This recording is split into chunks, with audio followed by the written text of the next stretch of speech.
Vous écoutez un podcast cinéma du Centre des Arts d'Enghien-les-Bains. Bonsoir à toutes et à tous. Alors, je vais essayer de ne pas être trop long parce que John Wayne nous attend et John Wayne, les gens qui bavardent, ça l'a jamais vraiment intéressé. Mais quand même. D'abord, je voudrais dire que je me sens vraiment extrêmement privilégié d'avoir reçu cette invitation de la part de Jean-Paul, de pouvoir comme ça proposer ici 9 films à raison d'un par mois autour de Serge Danet, qui est un critique de cinéma sur lequel je travaille depuis maintenant un certain nombre d'années, dans la perspective d'un livre de nature plutôt biographique, qui aboutira, qui n'aboutira pas. J'en sais rien moi-même, mais dont le projet me nourrit quand même énormément. Et c'est pour moi vraiment une chance extraordinaire que de pouvoir voir, revoir et discuter avec vous de 9 films qui, à des titres très divers, ont compté, comme l'a dit Jean-Paul, dans la pensée et dans la vie de Serge Danet. Alors, c'est un exercice un peu délicat parce que je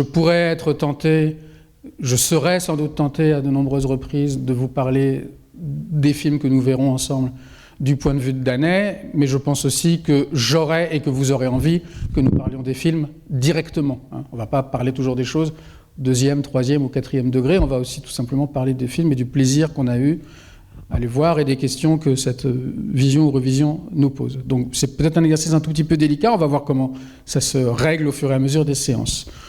Simplement vous dire, et encore une fois, en essayant de ne pas être trop long, pour ceux qui ne sont pas familiers de la figure de Serge Danet, que c'est lui qu'on a aperçu là, avec cette extraordinaire casquette et ce pull, je crois heureusement qu'ils l'ont retiré de la vente, qui est quelqu'un qui est né en 1944 et qui est mort en 1992, donc prématurément, à l'âge de 48 ans, dans l'extrait qu'on a vu là, qui vient d'Itinéraire d'un cinéphile, qui est une émission en 3 volets, d'un entretien avec Régis Debray. Je ne devrais pas ironiser parce qu'il était malade, il était déjà malade du sida, et c'est du sida qu'il va mourir quelques mois plus tard. C'est quelqu'un qui a été rédacteur en chef des Cahiers du cinéma, puis ensuite qui a quitté les Cahiers du cinéma pour créer le service cinéma à Libération, où il a écrit un certain nombre d'années, avant de devenir éditorialiste, donc de ne plus écrire uniquement sur le cinéma, mais aussi sur le tennis, sur la télévision et sur l'actualité au sens large, et qui, à la fin de sa vie, sachant que c'était la fin de sa vie, a créé une revue qui, aujourd'hui n'existe plus, une revue trimestrielle qui s'appelle Trafic.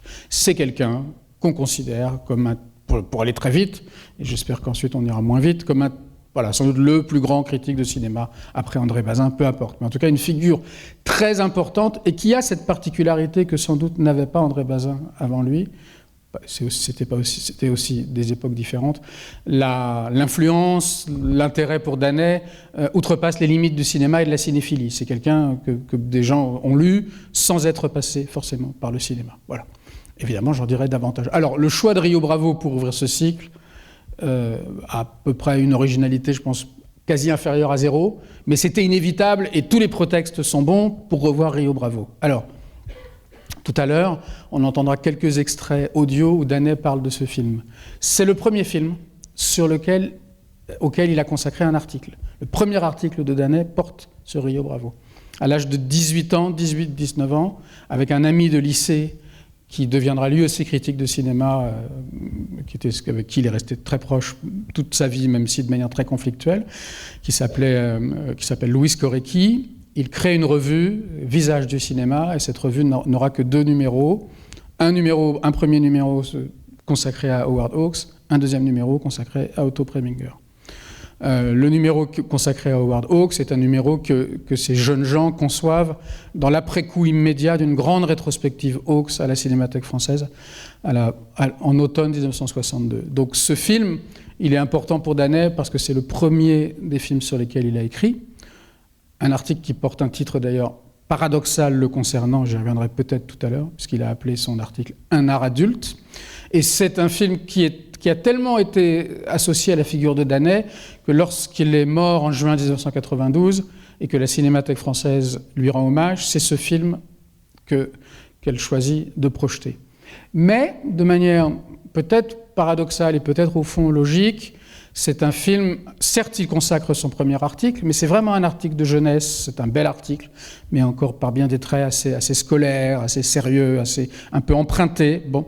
Et puis c'est un film, il ne lui consacrera jamais d'article à proprement parler dans tout le reste de sa vie, et il l'évoquera à de très nombreuses reprises, mais simplement en passant. Voilà. Sans doute parce que, il le dit là brièvement, sans doute parce que Rio Bravo fait partie de ces films dont il considère ou considérait que c'était des films, alors c'est une formule qui a beaucoup été reprise, il faut être un peu prudent, mais peu importe, là je la cite comme ça, que ce film faisait partie de ceux qui d'une certaine façon l'avaient encore davantage regardé, lui, que lui ne l'avait regardé. Qu'est-ce qu'il entend par là? Il entend simplement l'idée qu'au fond, les grands films, et moi je dois dire que c'est quelque chose que j'ai pu vérifier personnellement, je suis évidemment sûr de ne pas être le seul, que les grands films, disait-il, sont toujours au rendez-vous. C'est-à-dire un film comme Rio Bravo, si vous le voyez pour la première fois à l'âge de 15 ans, vous allez comprendre un certain nombre de choses, il va vous permettre de comprendre un certain nombre de choses sur qui vous êtes et vous en êtes dans votre vie, mais si vous le voyez à 25 ans, à 35 ans, à 45 ans et plus tard, eh ben, ce sera la même chose, simplement vous aurez l'impression à chaque fois qu'il tombe juste par rapport à l'endroit où vous en êtes dans votre propre développement biographique. Voilà. Donc, on va voir ce que nous raconte ce soir Rio Bravo. En tout cas, moi, je ne l'ai pas revu avant ce soir parce que je voulais absolument le revoir maintenant. C'est peut-être simplement la deuxième fois que je le vois au cinéma. Je ne vous ferai pas l'injure de vous présenter ni John Wayne, ni Dean Martin quand même, ni, comment s'appelle-t-il, Ricky Nelson, ni Angie Dickinson, et encore moins Howard Hawks, Walter Brennan, dont Daney, qui était quand même très drôle, disait à propos d'un précédent film de Hawks, pas celui-ci, mais un précédent film de Hawks, je crois que c'est La Rivière Rouge, Daney disait, dans La Rivière Rouge, Walter Brennan, c'est le grincheux, vous allez voir, le grincheux de l'équipe, il disait Walter Brennan dans La Rivière Rouge à 48 ans, il ne les fait pas, il fait plus. Et voilà, bon, bref. Donc, je vous souhaite le film dure assez longtemps, il dure quand même 2h20, on prendra le temps d'en parler après, moi, encore une fois, je suis ravi. Et en plus, j'ai vu, j'avais oublié, que nous avions choisi d'inclure Annie Hall, et bon, étant donné l'actualité récente, c'est pas, enfin voilà, ça c'est pas sans résonance non plus. Alors comme je vous disais en commençant, bon, on va parler du film, mais aussi on va évidemment parler du film par rapport à l'importance, la très grande importance qu'il avait pour Serge Daney. Et comme je vous disais, c'est un film qui a beaucoup compté pour lui, mais c'est pas un film sur lequel il a beaucoup écrit, hormis ce premier article. Donc j'ai quand même retrouvé quelques moments d'extraits sonores, de moments où il évoque le film.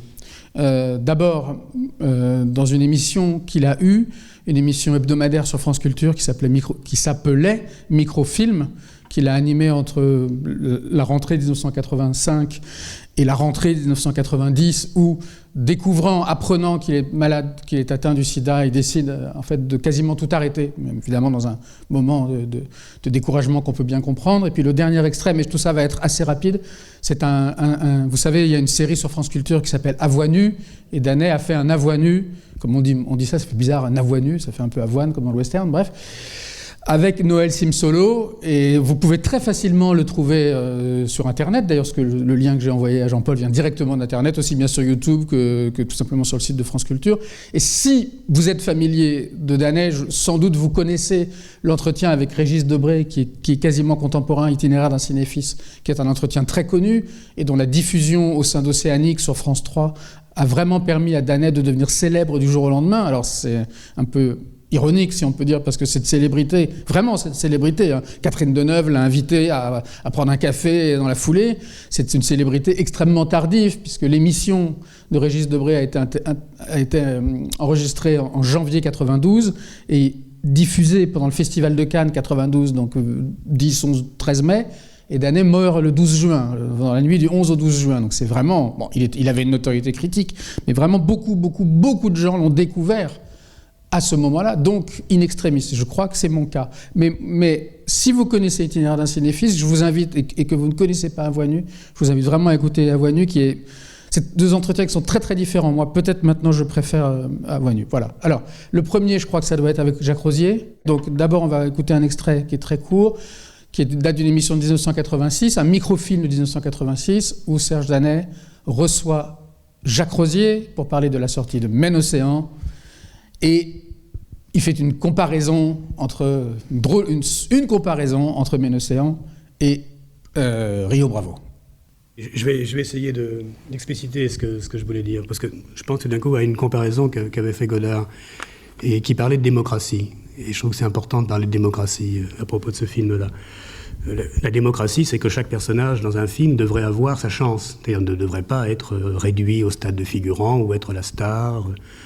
Il ne devrait pas y avoir de hiérarchie donnée au départ. Donc chaque personnage qui apparaît dans l'image devrait avoir sa chance de devenir important ou pas, de ne faire que passer, de dire quelque chose de très important et de disparaître, ou au contraire de disparaître et de revenir, d'apparaître au milieu du film. Ce serait, disons, quelque chose de très proche d'une démocratie des personnages. Et à un moment, Godard était intéressé par ça, et il me disait, c'était un moment de passion, il disait, on prend Howard Hawks, cinéaste américain, assez démocrate, et il disait, Rio Bravo, quelqu'un arrive dans une petite ville, il est à cheval, il descend de cheval, il attache son cheval soigneusement à une borne, il va rentrer dans le saloon. Et là, il y a un problème tragique. Soit on le suit dans le saloon, mais on peut aussi décider qu'on reste avec le cheval. Donc déjà, le problème se pose. Et Godard disait, bon, Hawks le fait rentrer dans le saloon, et il dit, mais moi, je serais resté avec le cheval. Alors on suppose, quelqu'un arrive et vole le cheval. Donc, qu'est-ce qui se passe? Le type qui est dans le saloon, il essaie après de retrouver son cheval. N'empêche que du point de vue du cinéma, et donc du point de vue de la durée, nous, on est resté avec le cheval. Et c'est pas du tout pareil, même si c'est la même histoire, c'est pas du tout pareil pour le spectateur. Et je dirais donc que votre film, c'est constamment le point de vue du cheval. Alors, donc, c'était une digression, comme il en avait le secret, autour de Rio Bravo, et Jean-Luc Godard, évidemment, qui réapparaît toujours, à la faveur d'une émission diffusée pour la sortie de Men Océan de Jacques Rosier. On doit être au printemps 1986. Et puis, 1 an et demi plus tard, sort ce film. Je vois des gens qui sans doute sont de ma génération, donc je pense qu'on a tous été un peu marqués par ce film, peut-être sans l'avoir vu en direct, mais peu importe, qui est Les ailes du désir de Wim Wenders. Et donc Danet fait une émission, reçoit Wim Wenders dans son émission de France Culture, que par ailleurs il connaissait, avec qui il avait vraiment un rapport, je pense, personnel d'amitié. Et là, Rio Bravo, si je puis dire, ressurgit.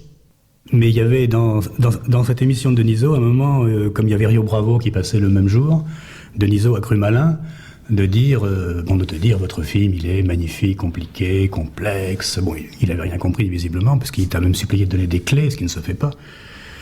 Et tu lui as dit, ça m'a fait rire parce que c'est quelque chose de tellement évident à répondre, mais vous savez, Rio Bravo, c'est un film très très compliqué. Et moi j'ai revu pour la 50e fois Rio Bravo ce soir-là. C'est un film où à chaque fois je suis sidéré, je pense jamais la même chose du film, je change tout le temps. Et je me disais, mais c'est ça aussi qu'il cherche, Wim Wenders. Il cherche à filmer aussi simplement que Dean Martin quand il fait la ronde de nuit ou quand il boit une bière, parce que là, bon... Et je pensais que c'était une bonne comparaison, puisque Howard Hawks était un cinéaste sensualiste, c'est-à-dire c'est quelqu'un qui croit uniquement au témoignage des sens. Donc c'est pas un cinéaste très corporel, disons beaucoup moins que Ford, disons, mais c'est un cinéaste de l'épiderme, d'essence, quoi. Et je me disais, mais oui, mais c'est 58 Rio Bravo, c'est 87 Les ailes du désir, et c'est devenu plus difficile. Et Denisot est très naïf, pour ne pas dire pire. Alors, peut-être vous posiez la question, le Denisot dont il est question, c'est Michel Denisot, et l'émission qui a aussi marqué les gens de ma génération, elle n'est pas mentionnée, à l'évidence, c'est Mon Zénith à moi. Et donc, Wim Wenders est invité à participer à Mon Zénith à moi, sauf que ça tombe pendant une diffusion de Rio Bravo. Alors ça nous ramène à un temps où les occasions de voir des films n'étaient pas aussi nombreuses qu'aujourd'hui, où il fallait attendre leur diffusion à la télé. Et déjà, ce temps est différent de la découverte de Rio Bravo en 58. Voilà. Et puis maintenant, on va... bon, peut-être j'en dirai quelques mots, mais en tout cas, je suis assez agréablement surpris, je trouve, parce que ça fonctionne, en fait, de l'entendre comme ça. Enfin, bon... et donc 2 brefs extraits, je crois qu'il y en a 2, de ce long entretien, donc à voix nue, donc un entretien en 4 ou 5 parties. En fait, Danet, à partir du moment où il apprend qu'il est malade du sida, à une époque où quelqu'un recevant cette nouvelle sait que ce qu'il a devant lui, c'est qu'il va mourir à plus ou moins brève échéance, Danet va donner un nombre finalement assez important d'entretiens, aussi bien dans la presse qu'à la radio, et beaucoup à la radio, des entretiens qui ont une dimension rétrospective et autobiographique extrêmement forte, parce que, sachant qu'il va mourir, il se dit que c'est le moment ou jamais de dire ce qu'il souhaite dire. Il avait le projet d'un livre auquel il aurait donné comme sous-titre une cinébiographie d'un livre dans lequel il aurait raconté sa vie à travers son rapport au cinéma. Livre dans lequel, évidemment, Rio Bravo aurait eu une place importante. Et d'ailleurs, quand il est mort, il projetait d'écrire ce Rio Bravo. Bon. Ce livre, il n'en a écrit qu'un seul chapitre, qui est devenu son texte le plus célèbre, qui est, à mon sens, et aujourd'hui je pense qu'il y a consensus là-dessus, qui est loin d'être son texte le plus fort, mais qui est devenu son texte le plus célèbre, qui s'appelle Le Travelling de Capot, à propos du fameux film de Gillot Pontecorvo. Bon, je vais essayer moi-même de ne pas digresser trop. Donc, cet Avoine nue est un des nombreux entretiens qu'il donne dans ces moments-là pour un peu, avant qu'il ne soit trop tard, avoir cette espèce de parole testamentaire. Voilà. Ces entretiens, alors celui-ci est disponible très facilement sur Internet. L'itinéraire d'un cinéphile, il en a même été fait un livre, on le trouve assez facilement. Mais sinon, si ça vous intéresse, un certain nombre de ces entretiens, non pas posthumes, mais on pourrait dire, puisque comme Danet aimait bien citer Robert Musil, pré-posthumes, si je puis dire, ont été recueillis. Bon, peut-être je vous le redirai mieux, peut-être on mettra ça en ligne sur le site, dans le 4e volume de ses écrits sur le cinéma que les éditions POL ont recueilli après sa mort sous le titre « La Maison Cinéma et le Monde ». Et donc voilà maintenant, donc, à un moment où il n'est pas du tout question de Rio Bravo, mais Rio Bravo revient une fois de plus. Il faut arrêter de parler d'images, les images disparaissent. Inversement, la télévision est un traitement audiovisuel du monde, visuel. Il y avait de la croyance dans le cinéma, il y avait une certaine proportion de religion, très recyclée par l'idée de culture, qui était fréquentable. C'est-à-dire qu'on pouvait se perdre, se trouver, aller et revenir dans une image de cinéma. Moi, j'ai passé mon temps à aller et revenir, à faire l'aller-retour dans des films qui m'avaient profondément capté au sens de séduit, au sens de kidnappé, avec un côté un peu violent. Et puis on peut revenir de Rio Bravo, on peut revenir de Topsy d'un meurtre, on peut revenir de La Nuit Chasseur, on peut revenir d'Ordette, on peut revenir, bon, je parle de films magnifiques qui ont compté pour nous, mais il y en a d'autres, chacun a les siens. C'est magnifique qu'on puisse revenir d'une image. On a complètement oublié dans l'Occident que les images dans le passé, Moyen-Âge, à l'époque où les religions avaient une très grande puissance sur les images, on n'en revenait pas. Plus ça va, plus je suis content de m'être fait mon identité, ma vie professionnelle et puis personnelle, enfin, à travers le cinéma, parce que j'ai eu du pot finalement, j'ai quand même fait un bon choix. Le cinéma tel que je le trouvais dans les années 60 avait de quoi m'assurer au moins 30 ans de vie adulte, de vie de plus en plus adulte, où tu n'oublies pas ton enfance, ce qui est capital, car tout adulte qui oublie son enfance est foutu. Donc il reste des choses absolument enfantines et candides et un peu débiles dans la cinéphilie, dans laquelle on est tous, mais tant mieux. Moi, je suis conscient de ça, mais ça me paraît plutôt mieux que le côté « Ah, plus rien ne nous dupe », etc., qui est trop fort aujourd'hui. Les non-dupes, c'est plutôt le drame du siècle.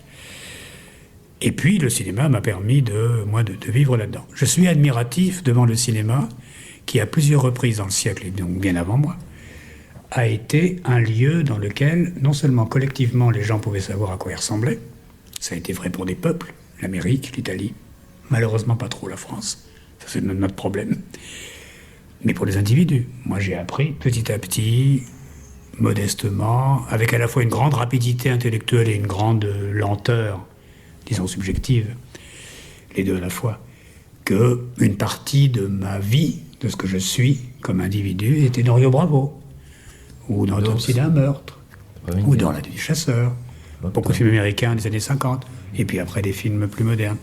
Et que moi je me suis fait une psychanalyse sauvage de ça. Et bon, ça va, je me plains pas. Je me plains pas parce que je suis resté en prise directe avec ce que j'ai aimé étant gosse, avec ce à quoi j'ai cru, et ce qui a fini par me faire vivre, même professionnellement. Comment je me plaindrais ? Je me plains un peu pour les gens qui arrivent maintenant, parce qu'il est assez clair que le cinéma ne va plus jouer ce rôle, disons, de lieu catalytique.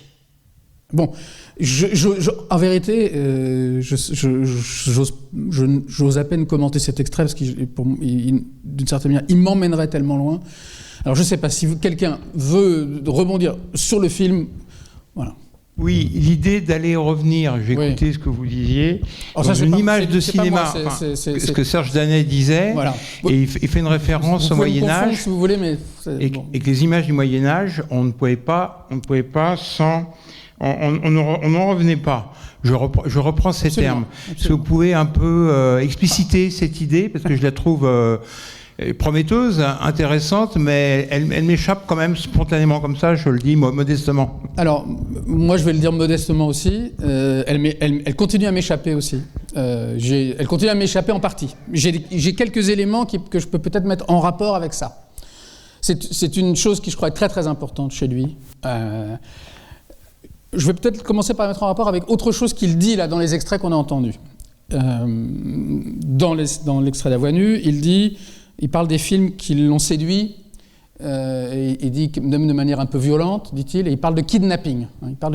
Alors, évidemment, dans kidnapping, il y a quand même le mot kid, c'est-à-dire le mot enfant, et Danet, il en parle là, son rapport au cinéma, il l'a beaucoup dit, vient de l'enfance, et une chose qu'il a dite et répétée sans toujours l'expliciter, parce que ça n'est pas quelqu'un qui explicite beaucoup les choses. Vous avez entendu que l'on peut dire, sans lui manquer de respect, et moi je suis un adorateur total, qu'il a la phrase définitive un peu facile. Il dit « Ah ben ça c'est le drame du siècle », vous voyez. Bon. Donc c'est pas quelqu'un qui explicite, mais en tout cas c'est quelqu'un qui pense que voir un film, que les films sont construits de telle manière qu'ils construisent une place possible pour le spectateur dans le film. Et qu'il lui est même arrivé de dire que la mise en scène, notamment chez Fritz Lang, c'est la construction de rapports entre des espaces de telle manière que le spectateur, et je vais utiliser un mot qu'il utilise beaucoup, un verbe, puisse s'y retrouver. C'est-à-dire, on fait une espèce de chemin dans le film, on fait un chemin, on se trouve sa place, et puis une fois que ce film est terminé, on retourne, enfin, on en ressort. Ça, c'est très important. Par ailleurs, il cite énormément une phrase de Roland Barthes qui veut presque dire l'inverse, mais en fait, elle montre quand même que la question, pour lui, elle est importante. Et je crois que dans ses carnets, dans ses papiers privés, mais aussi dans ses articles, sans doute la phrase qu'il cite le plus, c'est une phrase de Barthes qui est dans les fragments d'un discours amoureux et qui dit « L'image, c'est ce dont je suis exclu ». Donc quand même la question d'entrer et de sortir, de pouvoir s'y faire une place, mais peut-être fondamentalement en sachant qu'on n'y est pas, est quelque chose d'absolument fondamental pour lui. Voilà, ce n'est pas extrêmement clair pour moi non plus. Mais il y a cette idée qui est très... D'abord, je voudrais commencer par donner un cadre plus général. Moi, j'ai beaucoup travaillé sur lui, et je me suis posé la question, je pense que se pose n'importe quelle personne qui doit faire un travail biographique sur un intellectuel. Je me suis dit, est-ce qu'un intellectuel est passible ou pas d'un travail biographique? Est-ce que c'est pas trahir un peu sa pensée que de s'intéresser d'une certaine manière plus à sa vie que justement à ce qu'il a écrit. Et progressivement, j'ai compris une chose qui maintenant m'apparaît comme une évidence, mais que j'ai mis du temps à comprendre et qui pour moi a joué, alors ce livre n'est pas écrit, mais quand même a joué un rôle un peu libérateur, c'est que j'ai compris qu'en fait, et là je crois qu'on l'entend très bien, en fait Danet, même si c'est quelqu'un qui a écrit de la théorie, pas énormément, il en a écrit, même si c'est un grand intellectuel, qu'il a été préfacé par Deleuze, voilà, même si c'est quelqu'un que certains considèrent comme un philosophe, enfin on peut lui donner tous les titres intellectuels qu'on veut, il n'en manque d'aucun, c'est quelqu'un qui fondamentalement, son rapport au cinéma, il est biographique. Il le dit là, c'est-à-dire que c'est quelqu'un qui ne cesse de dire « le cinéma m'a permis » de vivre. Le cinéma est ce qui m'a permis de vivre. Ce que tous les critiques de cinéma ne disent pas. Le cinéma m'a permis, il parle de psychanalyse sauvage, mais plus tard il dit le cinéma m'a permis de me faire une généalogie, de m'inventer une généalogie à travers les films. Alors là aussi c'est peut-être un peu vague, mais en même temps on peut revenir à ce mot de kidnapping qui quand même résonne très fort. Pourquoi il résonne très fort? Parce que le fait biographique, j'ai presque honte de le dire, mais le fait biographique déterminant, central, fondamental dans la vie de Danet, c'est qu'il n'a jamais connu son père. Il est né en juin 1944, le 4 juin 1944, 2 jours donc avant le débarquement allié. Son père il pense que son père était un homme d'affaires, une sorte d'un homme d'affaires un peu flambeur en provenance de l'Europe de l'Est, qui a séduit sa mère, qui était une jeune femme de 19 ans, pas encore dactylo, mais qui le deviendrait, et il pense. Ce qui est intéressant, c'est qu'il pense simplement. Mais tous ceux qui parlent de Daniel l'ont repris comme étant une vérité, et il pense que celui qui est son père a été arrêté par la Gestapo et qu'il a fini à Auschwitz. Et tout le monde a repris ça comme une sorte d'évidence, alors que lui-même n'a... Et moi, j'ai fait des recherches, c'est pas mon travail, mais je me suis adressé à des historiens et tout. Aujourd'hui, on peut s'adresser au mémorial de la Shoah. On ne trouve aucune trace. Bon.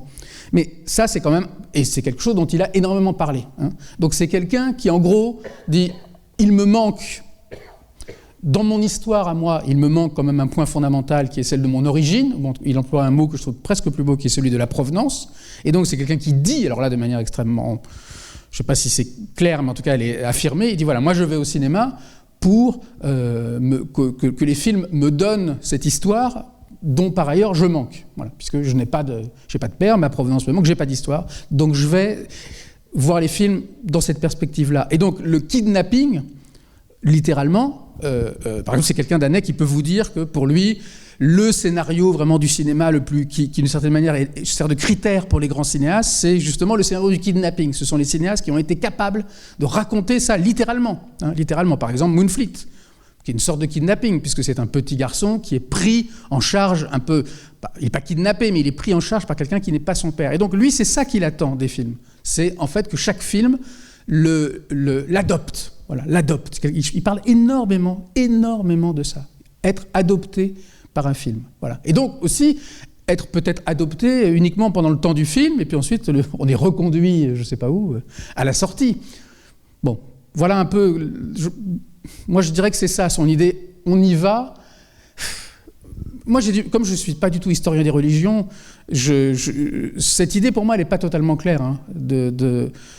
Mais elle va quand même aussi avec le fait, je crois, cette idée de on peut entrer, on peut en sortir, elle va avec le fait qu'un film comme Rio Bravo, pour y revenir, est un film, dit-il, qu'il a vu 50 fois dans sa vie, à une époque, moi je pense que c'est toujours important de le rappeler, à une époque où les occasions de voir des films étaient des occasions qu'on se fabriquait beaucoup moins facilement qu'aujourd'hui. Moi, si je veux revoir Rio Bravo, je le laisse j'ai un fichier, je le revois dans la minute. Je peux même me le lancer sur mon téléphone dans le métro. Je ne fais pas ça, je vous rassure. Mais c'était à l'époque où il fallait attendre. Par exemple, vous avez vu, il y a dans 2 extraits, il cite La Nuit du Chasseur. La Nuit du Chasseur est un film qui est devenu extrêmement important pour lui à partir de sa rediffusion dans un ciné-club de Patrick Brion. Parce que quand il le voit là en 87, il se dit « Ah, ce film, en fait, jusque-là, le film sur l'enfance que j'aimais le plus, c'était Moonfleet de Fritz Lang, et il dit maintenant, c'est la Nuit du Chasseur. » Mais ça a été lié à un moment en particulier. Bon. Oui, donc pour revenir à ce que je disais, l'idée de l'entrée et de la sortie, elle est liée, elle va avec ce qu'il dit par ailleurs sur Rio Bravo, à savoir, c'est un film, j'en pense à chaque fois quelque chose de différent. Voilà. Ça veut dire que si on entre dans un film, on en ressort, et donc quand on le retrouve plus tard, on le retrouve depuis une nouvelle position d'extériorité, si vous voulez. On n'est pas resté dedans, on n'est pas resté enfermé dans le film. Bien que ce soit un film qui, comme tous les films de Hawks, et ça Danet dans son article de jeunesse le souligne, a à voir avec l'enfermement, la prison, le décor comme prison, le petit groupe, l'insularité, enfin voilà. Mais bon, j'espère... est-ce que je vous ai un peu éclairé ou pas tellement ? Ah bon, mais je dois vous dire que c'est une idée que moi, qui m'échappe, en fait, qui m'échappe. Parce que... Oui, c'est une idée qui me pose un peu problème, oui. Voilà, que je ne trouve pas entièrement claire, mais c'est aussi, je trouve, ce qui rend Danet absolument passionnant, c'est que c'est quelqu'un qui fonctionne, alors, beaucoup plus dans ses articles que dans ses interventions orales, quelqu'un dont un article peut contenir une quinzaine d'intuitions géniales, dont lui ne fait pas grand-chose d'une certaine manière. Enfin, il ne les conduit pas à une conclusion possible. Il les lance et puis à chacun ensuite d'en faire ce qu'on veut. Du coup, c'est intéressant parce que j'étais un petit peu mal à l'aise quand vous disiez tout à l'heure à quoi vous fait penser le film. En fait, le Rio Bravo, moi, je trouve que je suis content parce que je l'ai vu que sur DVD il y a très longtemps. Je l'avais jamais vu au cinéma. C'est la première fois que vous le voyez en salle. Oui, exactement. Et d'ailleurs, je trouve que c'est d'une richesse visuelle assez rare, en fait. Moi, c'est la première fois. Pour un western, c'est incroyable. Tous les décors sont super super profond, etc. C'est pas ce qu'on a l'habitude de voir au western. Non. Et d'ailleurs, je me suis, comme là on est en salle et que l'écran est grand, c'est la première fois que je me suis demandé si Ricky Nelson ne se maquillait pas les yeux. Parce que je ne sais pas si vous avez vu à plusieurs moments, quand il ferme les yeux, il a les paupières quand même très mauves. Je ne sais pas si ça vous a marqué. Pardon. Mais du coup, après, moi, ce que vous dites sur votre interprétation de ce que veut dire Danet avec ce manque qu'il a connu dans son enfance, ça m'interpelle doublement. C'est-à-dire que d'une part, ce que vous décrivez, ça me fait beaucoup penser à Georges Perec, oui. Qui a écrit quand même énormément de livres, qui est sur ce sujet-là. Oui, quoi. Oui. W au cinéma d'enfance, la disparition, la vie mode d'emploi, la pièce qui manque. Quoi.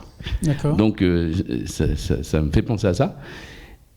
Et en même temps, ce qui m'interroge, c'est ce que Danet semble vouloir dire. Je découvre, je ne connaissais pas du tout ce qu'il disait là-dessus, qu'en fait le cinéma a un rapport à l'individu très différent d'autres arts. Alors qu'en fait, le fait qu'on puisse en rentrer, qu'on puisse en sortir, effectivement, on peut se dire que c'est vrai pour un film, c'est vrai aussi pour un livre. Ça me semble en tout cas pas... Mais peut-être ce qu'il veut dire par là, c'est que effectivement le cinéma, ce qu'il a de particulier avec les autres arts, c'est que c'est un cinéma dans lequel cette capacité à reproduire de la vie en images autour de soi dans une salle obscure où on est immergé dedans, c'est quand même une sorte de transposition de son cerveau qu'on ne contrôle pas autant que quand on est dans ses rêves ou qu'on imagine des choses, et qui fait que de ce point de vue-là, on revit des choses, quoi. Enfin, je ne sais pas si c'est ça qu'il veut dire, mais il y a quelque chose que je suis un tout petit peu embarrassé parce que je ne voudrais pas, en disant des choses un tout petit peu obscures, je ne voudrais pas vous décourager de venir à la prochaine séance, qui sera Playtime, je pense, de Jacques Tati. Oui, tout à fait. Donc ça, c'est quand même pas rien. Et puis, je ne suis pas sûr qu'on ait toujours l'occasion de voir Playtime. Alors, je ne pense pas que ce sera en 70 mm, mais le film est... Mais enfin... Non, mais c'est une belle restauration. Mais c'est une belle restauration. Comme celle-là. Ce que vous dites me fait penser à 2 ou 3 choses. Peut-être je peux... L'article que Danet écrit sur Rio Bravo lorsqu'il a 18 ans, et qu'il y a cette grande rétrospective à la Cinémathèque française autour de Howard Hawks, donc où des jeunes gens... c'est une rétrospective qui a beaucoup compté, je sais. Et où des jeunes gens voient, pour la première fois sans doute, non pas Scarface, mais des films qu'il cite, plusieurs films qu'il cite dans son article, les films d'avion, je les ai oubliés, bon, bref. Danet choisit d'écrire sur Rio Bravo, à une époque où le film de Hawks qui vient de sortir, ou qui est sur le point de sortir, c'est Atari. Bon.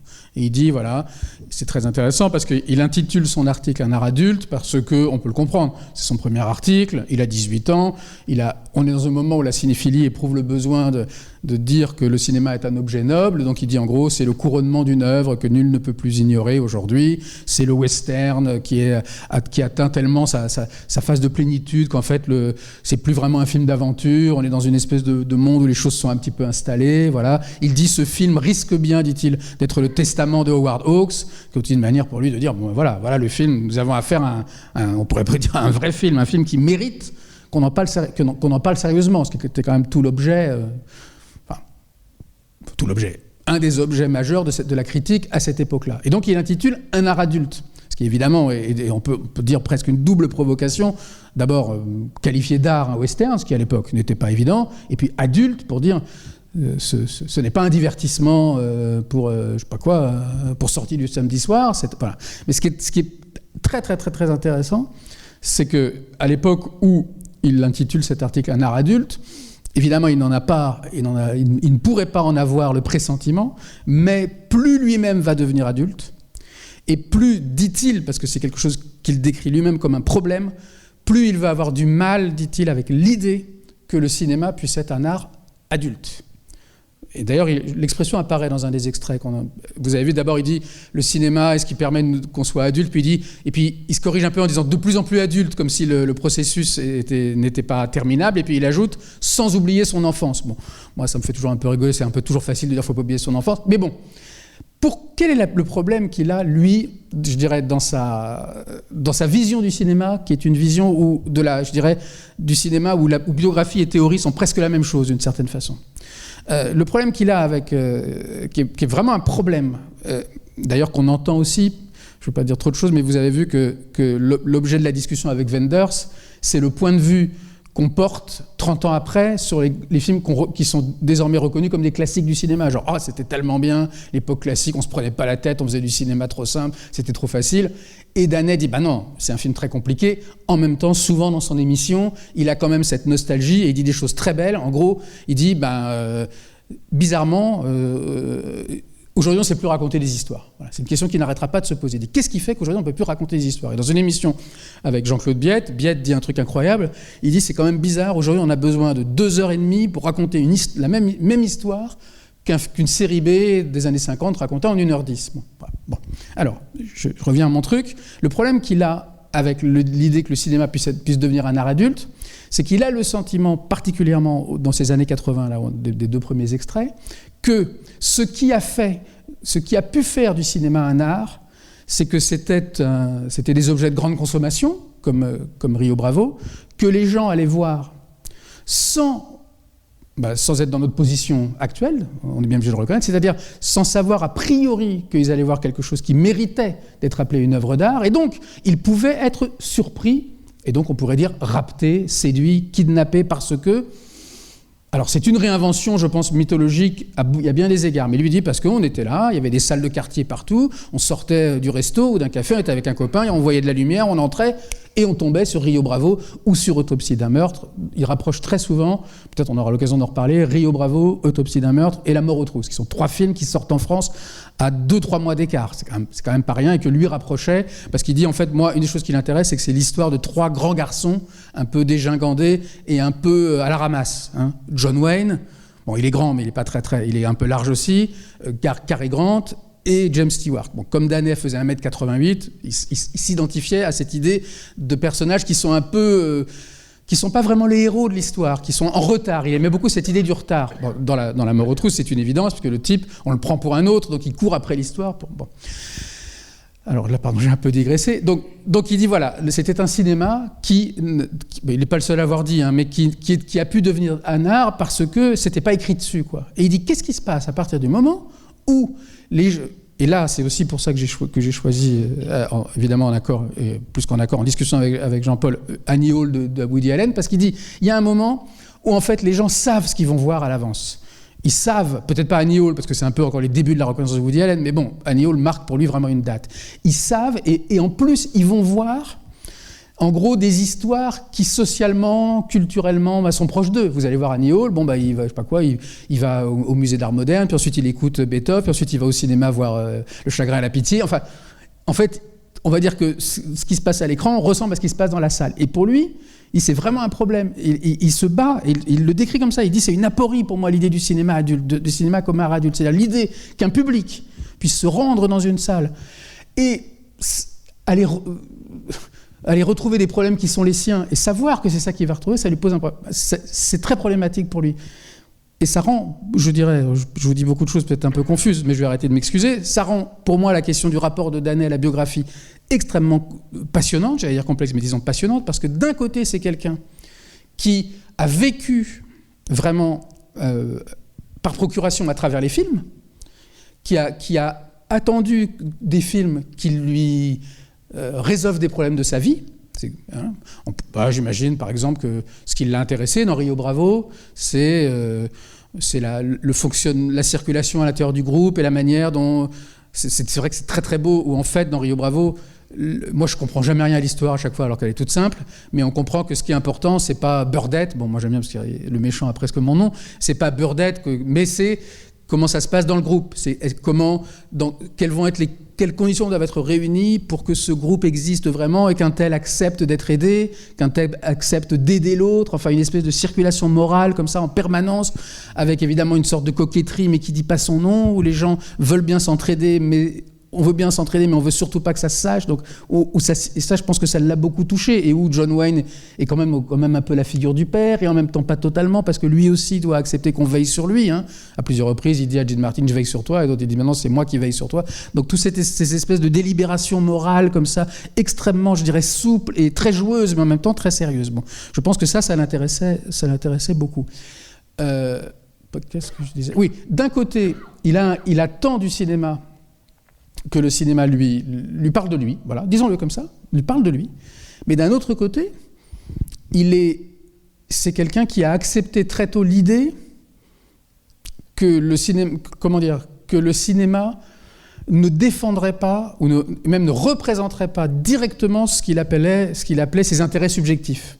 Alors, je vais être un peu plus clair. En gros, il dit, j'ai revu Rio Bravo 15 fois, et à chaque fois, disait-il, je me reprends, à chaque fois, j'aime beaucoup cette expression, il dit à chaque fois, disait-il, je l'ai revu en fonction de mes intérêts subjectifs du moment, je sais pas quoi, voilà, ces histoires d'amour, ces problèmes de travail, machin, et il dit à chaque fois, le film a répondu présent. C'est-à-dire, c'est comme si à chaque fois, il avait une question, mais d'un autre côté, Danet est au plus loin de ce qui aujourd'hui, je pense quand même, j'allais dire prévaut, peut-être c'est un peu fort, mais ce qui aujourd'hui est très présent, c'est-à-dire que c'est quelqu'un qui n'a jamais attendu que le cinéma le représente lui. C'est-à-dire, lui, c'était on va dire un fils de pauvre homosexuel du 12e arrondissement de Paris, et il dit très bien, dans un des carnets, il dit « Moi, mes 3 cinéastes préférés, c'est Rossellini, Godard et Mizoguchi, et c'est 3 cinéastes dont j'ai toujours su que la figuration de l'homosexualité était pour eux une chose impossible. » Donc là, je ne sais pas s'il faut appeler ça un paradoxe, mais en tout cas, il y a une contradiction très intéressante. C'est-à-dire que là où aujourd'hui, nous, on le voit tout le temps, on dit, on est vraiment je pense qu'on peut le dire on est vraiment dans une ère de la représentativité. C'est-à-dire qu'il faut que les minorités soient représentées, que les femmes soient représentées. Enfin, vous voyez, je vais un peu trop vite, mais vous voyez ce que je veux dire. Lui, il a très vite accepté l'idée que les cinéastes qu'il aimait ne le représenteraient jamais lui. Donc, j'aime beaucoup cette contradiction. Enfin, je la trouve très difficile à saisir, mais que justement, c'est parce qu'il ne se verrait jamais lui-même à l'écran de manière, disons, plus ou moins directe, que par exemple Godard, qu'il le dit par moments. Danet, c'est vraiment un contemporain, quasi contemporain de la Nouvelle Vague, et pour lui, la Nouvelle Vague est extrêmement importante, mais il le dit justement à Voix nue, il dit, pour moi, la Nouvelle Vague est homophobe. Et c'est à peine un problème pour lui. Donc on se dit, mais moi, je n'ai toujours pas répondu à cette question, mais je ne pense pas que si j'écrive, il faille vraiment y répondre. Cela dit, elle me titille un peu, enfin, elle me perturbe un peu. C'est comment on peut dire qu'en fait le cinéma me sert à raconter ma propre vie, alors qu'on a tiré un trait du début, on a tiré vraiment un trait sur l'idée que on va pouvoir d'une certaine façon se voir. Et même quand il voit apparaître ce cinéma où il pourrait lui se voir, le côté Woody Allen. Ça, Woody Allen, il représente un cinéphile qui se dispute avec sa copine après le film, donc des situations qu'il a connues 10 000 fois. En gros, c'est pas qu'il n'a pas aimé Woody Allen, parce qu'il a beaucoup écrit sur Woody Allen, il s'est extrêmement intéressé à lui, mais quelque part, il dit, pour lui, c'est la fin de ce que j'aime. Je n'attends pas du cinéma qu'il me représente moi. Il va même plus loin que de dire qu'il me représente. Il dit, ce film me connaît. Oui. Il va même dire, me connaît. Et on est surpris d'entendre qu'un western de 1959 connaît un Français parisien du 12e arrondissement 30 ans après. Il dit, plus que moi, je le connais. Je vous rejoins absolument là-dessus. C'est très étonnant de dire ça. Mais c'est vrai que si on revient, j'ai commencé à en dire quelques mots, si on revient vraiment ou on essaye de revenir, parce que c'est vrai que c'est un film compliqué, à Rio Bravo, il y a, on pourrait presque dire qu'en effet, il est fait pour que chacun il s'y retrouve, si je puis dire, puisqu'il y a à peu près toutes les générations qui sont représentées, depuis Ricky Martin, qui était un chanteur à l'époque dont on pensait qu'il allait devenir le nouvel Elvis Presley, ce qui n'a jamais vraiment marché, je crois qu'il est mort assez jeune, donc il y a Ricky Martin, Dean Martin, enfin pas Ricky Martin, c'est autre chose, Ricky Nelson, merci, Dean Martin, John Wayne, Walter Brennan, et le film est construit, ça m'a particulièrement frappé ce soir, la manière dont on comprend très vite, encore une fois, que l'importance, que ce qui est important dans le film, c'est pas de savoir s'ils vont triompher ou pas des Birdettes, mais c'est la manière dont chacun veille ou ne veille pas sur l'autre. Alors ça, c'est aussi une chose dont Danet a beaucoup parlé. Parce que si on rentrait vraiment dans le détail, une chose que je trouve très passionnante, c'est que certes, ce film est le premier sur lequel il a écrit, et c'est un film qui n'a pas cessé d'être important pour lui. Mais, contrairement à ce qu'on dit parfois de Danet, en fait, le rapport qu'il a entretenu tout au long de sa vie, hélas pas très longue, avec le cinéma d'Howard Hawks, a beaucoup évolué. C'est un cinéaste dont on peut dire qu'il s'est progressivement éloigné, et il cite l'autre cinéaste dans un des extraits, pour se rapprocher progressivement du cinéaste qu'on rapproche et qu'on oppose le plus mécaniquement à Hawks, qui est John Ford. C'est pour ça qu'on terminera, je crois, par un John Ford. C'est un des textes tardifs de Danet est un texte absolument éblouissant, et à mon sens assez difficile, qui ne porte pas sur le film qu'on verra, mais qui porte sur le dernier film de John Ford, qui est Frontières chinoises, en anglais Seven Women, qui justement, lui, est une histoire de kidnapping, est une histoire d'enfant qui naît et dont le dernier mot, puisque son article commence par là, le dernier mot de Seven Women, c'est So long bastard, hein, donc l'enfant bâtard. Bon.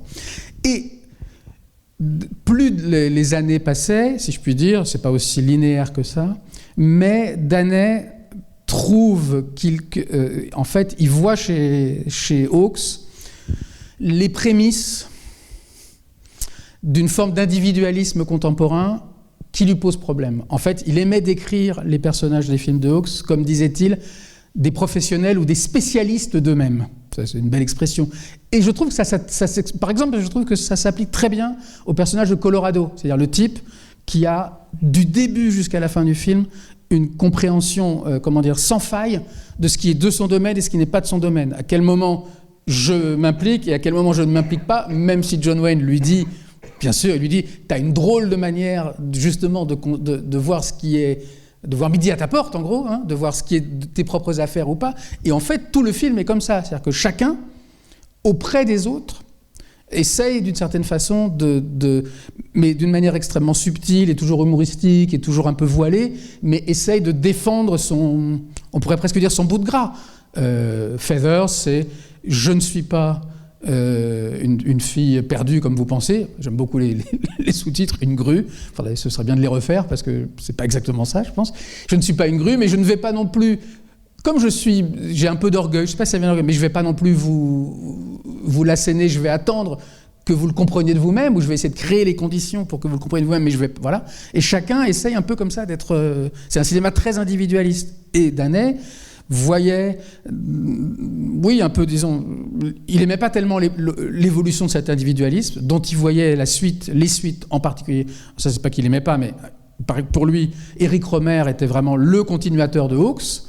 Mais il trouvait quand même que c'était un cinéma très, très clean, très blanc, très pas du tout mélangé, puisque comme chacun essaye de retrouver son principe, voilà. Et en fait, plus ça avance, et puis il dit, en fait, il le dit vraiment dans une émission, il dit, moi j'ai commencé avec Hawks, maintenant j'aime Ford, parce que je trouve que Ford, il est moins, il est moins à distance, il est moins, vraiment, il met les mains dans le cambouis, quoi. C'est l'opposition, pour moi, pas très claire, qui fait là aussi entre le Hawks sensualiste et le Ford corporel. Et je trouve cette évolution extrêmement intéressante. Parce que les cinéastes que Danet a beaucoup aimés jeunes, qui sont surtout Hawks et Preminger, alors non, on n'a pas programmé de Preminger, hein.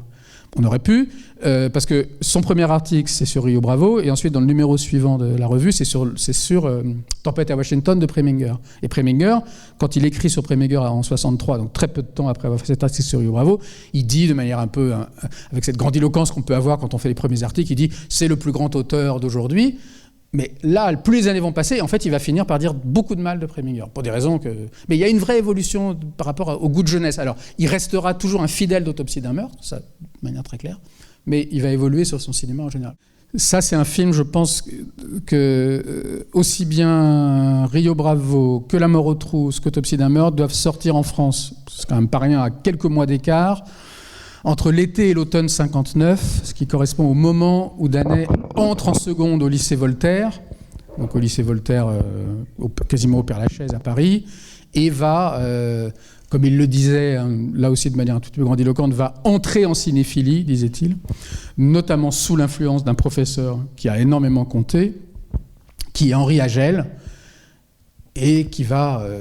disait-il, non sans sadisme, disait Danet, montrer à ses élèves qui avaient 14-15 ans, nuit et brouillard. Voilà. Donc tout ça est très fondateur, c'est incontestablement. Monsieur. Bonsoir.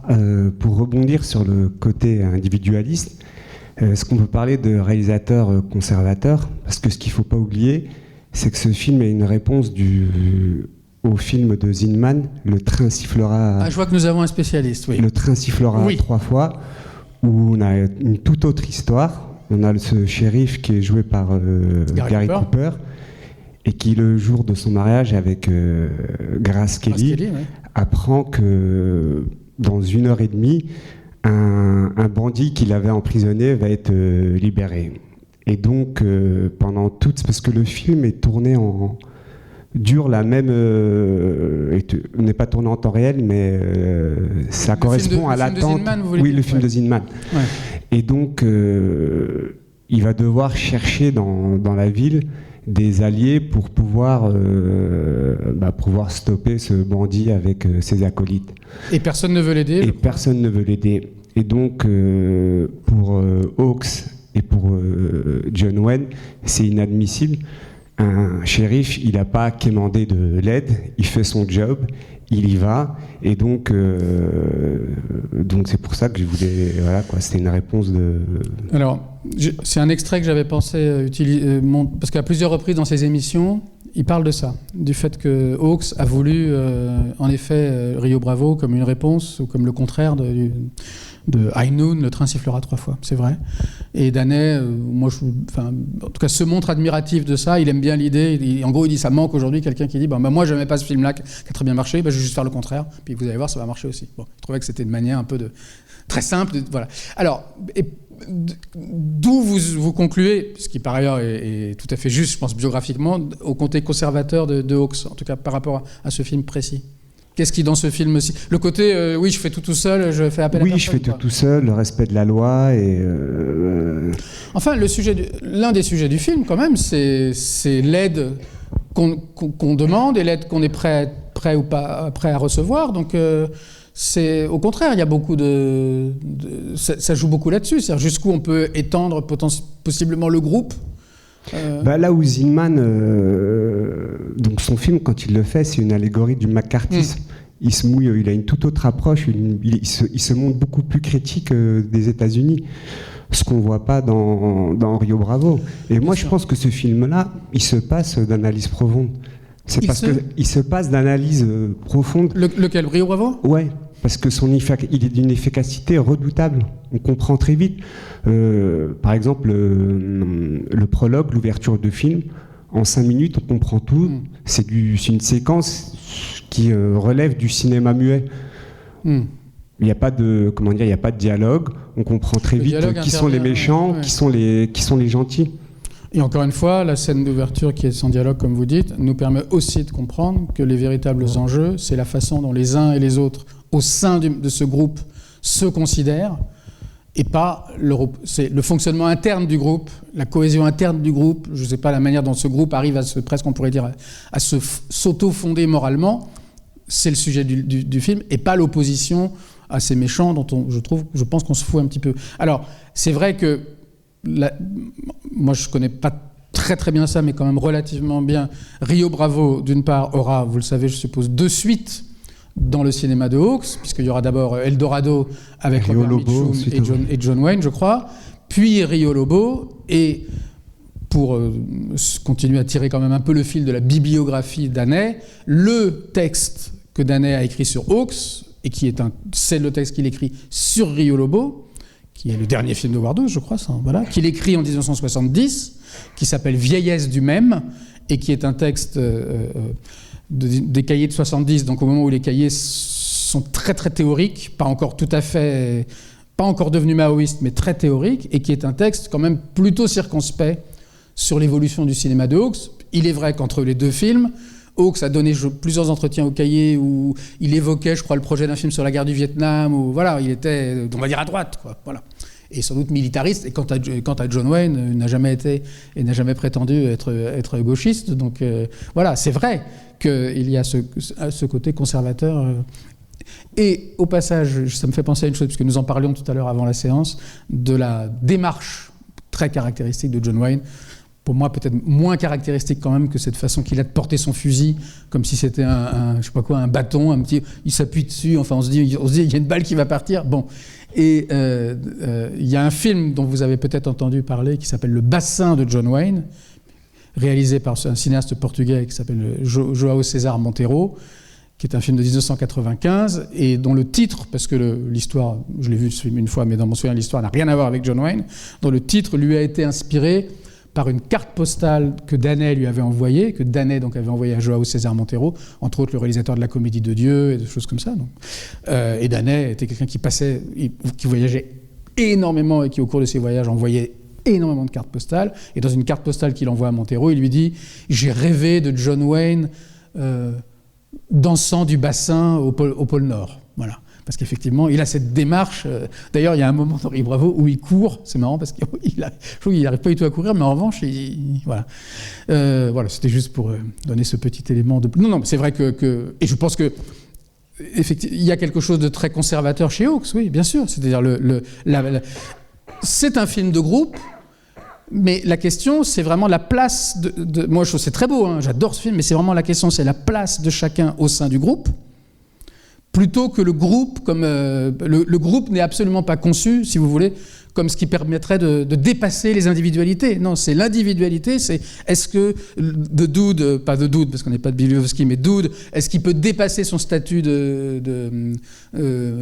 Borachon, d'ivrogne ou pas? Donc c'est la manière dont chacun peut utiliser le groupe pour arriver à retrouver une forme d'estime de soi. Enfin, c'est très compliqué, on arrive dans des vocabulaires presque on n'est pas terrible, mais je trouve que de ce point de vue, le film est absolument magnifique, parce que très souvent, il fait quelque chose que moi je trouve très beau, c'est que très souvent, il y a une sorte de triangulation, si je puis dire, ou de triangle, c'est-à-dire qu'on voit un personnage qui parle à un autre, on en voit un troisième qui écoute, et qui en fait est dans une position de quasi-juge. John Wayne est souvent derrière, comme ça, un peu circonspect, mais en même temps, il écoute.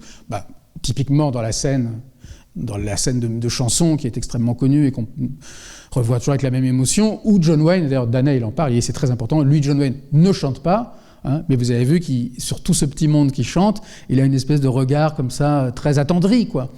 Et ça c'est très beau, mais je vois bien comment, à un moment, en fait Danet voyait, alors là je le dis juste comme ça en pensant peut-être que vous, voilà, en fait pour Danet il y avait deux cinéastes qui étaient vraiment les continuateurs de Hawks.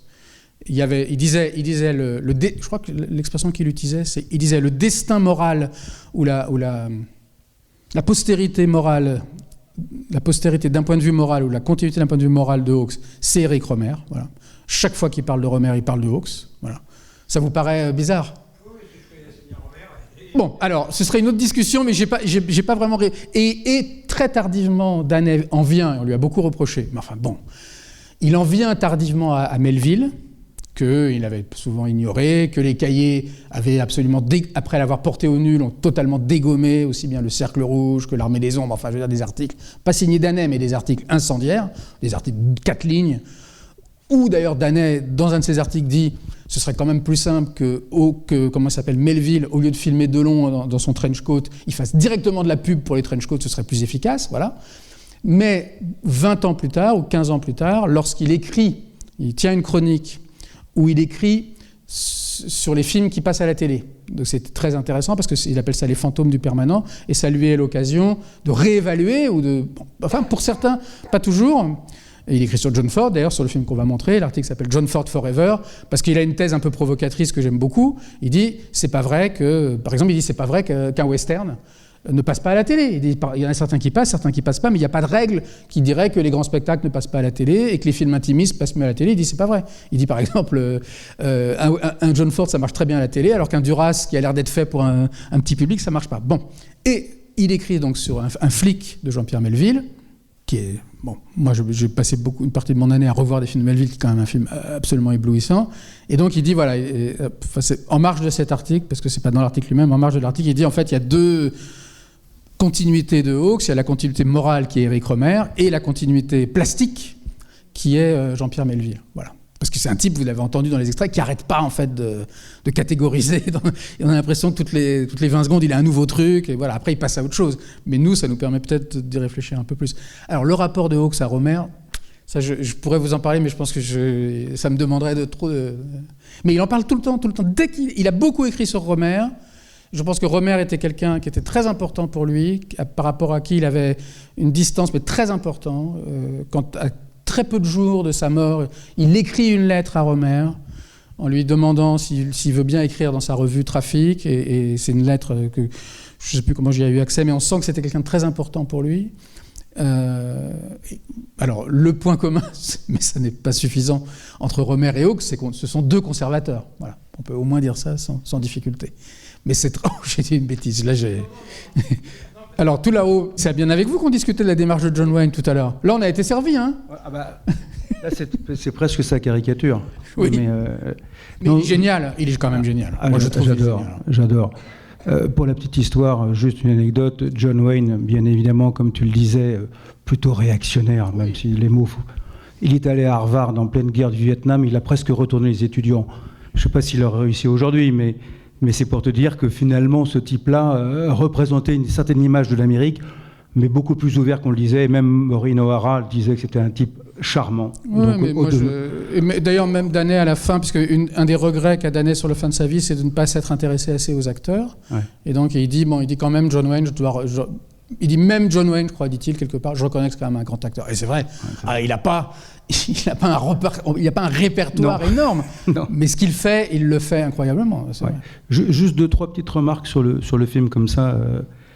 Que je jette. La première, je trouve que par rapport à ce que le disait le monsieur sur le film de Zinman, donc on l'a comparé, Daney avait horreur de ce film-là. High-Noon, il l'a démonté complètement. Oui, mais parce que ça, je vous interromps un instant, ce sont des réflexes aussi des films que peut-être aujourd'hui on a encore, j'en sais rien, mais qui en gros, on va dire, Fred Zinman, c'est un cinéaste de gauche avec les meilleures intentions du monde, il fait des films de merde, voilà. Howard Hawks et John Ford, c'est des cinéastes qui se donnent pas comme de gauche, mais peut-être ils font voilà, c'est ce truc qu'on connaît bien. C'est ça. Non, mais je trouve qu'il y a entre les deux films, il y a une chose qui m'a interpellé en revoyant Rio Bravo 30 ans après, c'est le rapport au temps.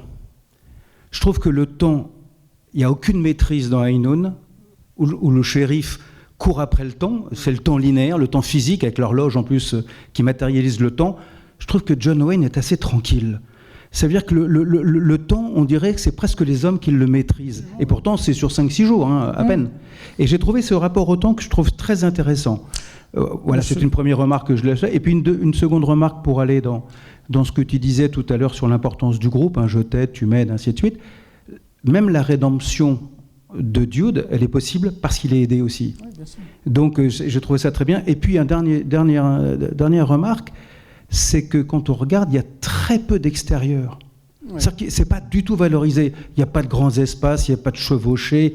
C'est vraiment le western presque théâtral, entre guillemets. Voilà, ça, Daney, en effet, on parle dans son article, la réduction des décors, le décor comme prison, la fin des grands espaces, la fin de l'aventure. Sur High-Noon, moi je l'ai vu, mais je ne l'ai pas revu il y a longtemps. Effectivement, Daney détestait. Alors, je ne ressens pas la nécessité de rendre justice à High-Noon, mais André Bazin, lui, a beaucoup écrit sur ce film, et je crois il a écrit à plusieurs reprises, et de manière quand même plutôt positive. Et je me demande si c'est pas à propos de High-Noon, si, je crois que c'est à propos de High-Noon qu'il crée la catégorie de sur-western, c'est-à-dire le western qui arrive, qui est d'ailleurs une chose qu'on retrouve un peu aussi dans l'article de Daney, qui arrive à la conscience de soi, et donc le moment où le western devient presque discours sur le western. Bon, que lui voyait, comme Bazin avait quand même une vision très, j'allais dire téléologique, le mot est trop facile et pompeux, mais il avait quand même l'idée que le cinéma avançait, que le cinéma progressait vraiment vers quoi on ne sait pas. Pour lui, le sur-western, c'était pas simplement, disons, un côté maniériste, mais c'était un progrès. Voilà. Sur le temps, oui, ça fait...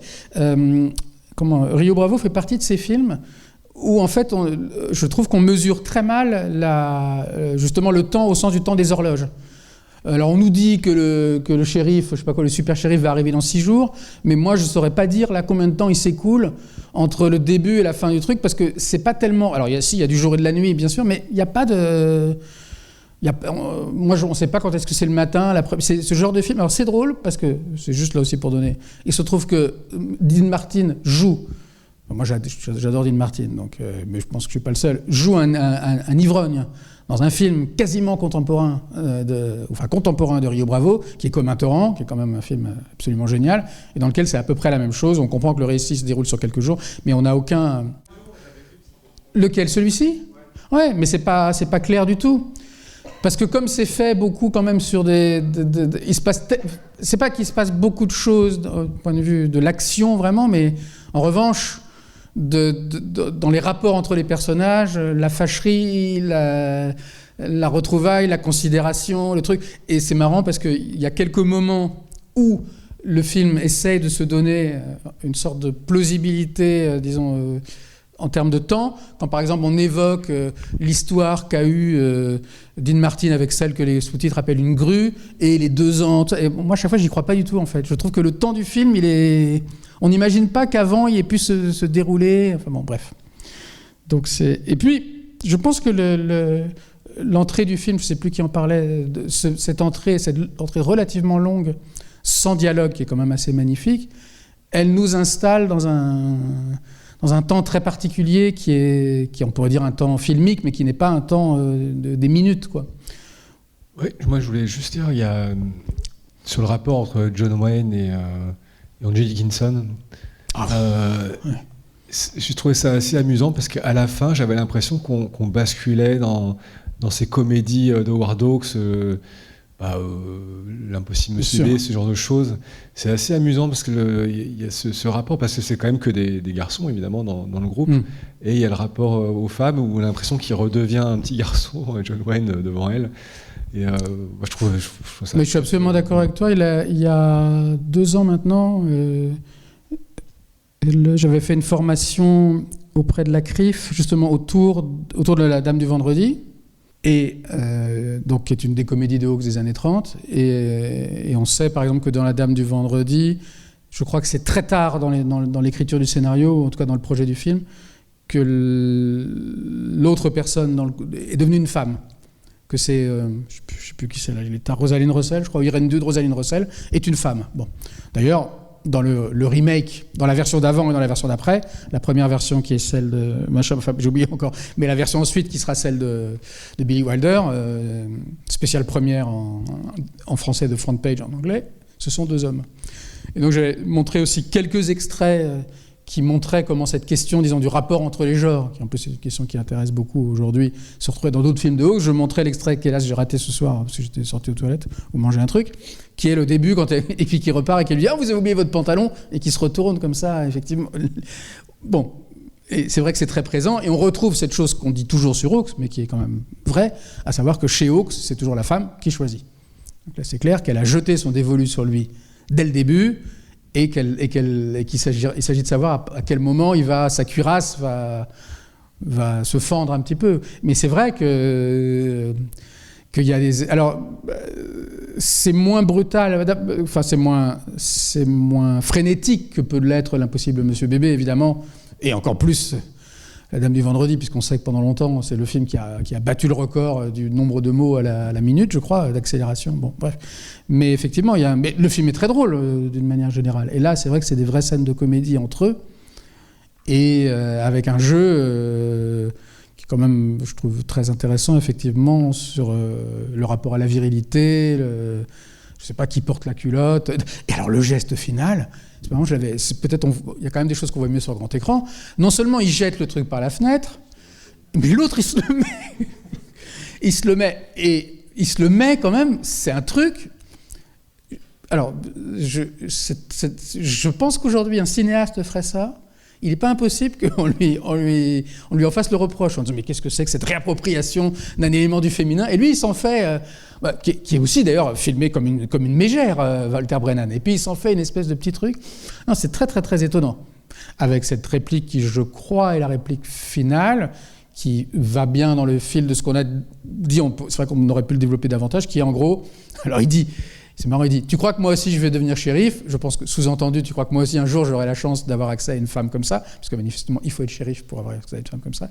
Et l'autre lui répond « Oui, si tu te mêles de tes affaires. » Voilà, ce qui est quand même plutôt toujours la morale, et qu'on peut comprendre qu'au bout du compte, on peut comprendre qu'on puisse trouver cette morale au bout du compte un peu courte. Voilà. Que chacun se mêle de ses affaires, et comme on dit, les prés seront bien gardés. Je ne veux pas du tout... Moi, je trouve que c'est un film absolument génial, totalement, mais je comprends aussi qu'à un moment, Danès se dit « Ah, peut-être là, il y a une sorte de... Voilà, l'individu, avec ce professionnalisme. » Quand est-ce que tu le passes, Palombella Rossa ? C'est bientôt, c'est au mois de novembre. On va bientôt avoir les programmes. Ouais. Parce que Danet, justement, rapprochait le cinéma de Hawks et la manière dont Moretti dans Palombe Rosa, se moque du professionnalisme. Puisque, en particulier au début du film, à plusieurs reprises, quelqu'un dit « Mon professionnalisme devrait m'interdire de faire ceci ou cela ». Donc cette espèce de moment où l'individu vraiment doit se promener partout avec tous ces certificats d'identité et être sûr de ne pas sortir de son précaré. Le film raconte quand même ça. Mais bon, pas seulement, c'est vrai. Mais c'est quand même un film génial. Bon, bah écoutez, je vous remercie beaucoup. Merci beaucoup, Emmanuel. Et puis j'espère j'ai oublié la date exacte, mais enfin... En novembre, oui, pour Playtime, donc.